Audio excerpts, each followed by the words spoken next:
আমি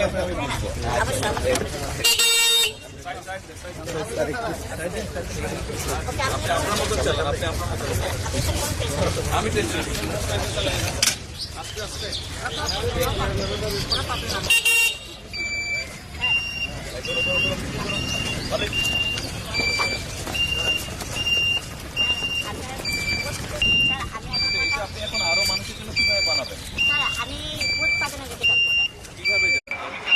মাশাআল্লাহ, আমাদের প্রধানমন্ত্রী কত ভালো মানুষ।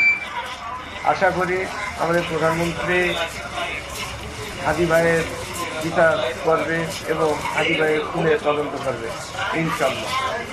এছাড়া পিলখানার ঘটনার তদন্ত করবে, শাপলা চত্বরের ঘটনার তদন্ত করবে। আমরা আশা রাখি, আমাদের প্রধানমন্ত্রীর জন্য দোয়া রাখি।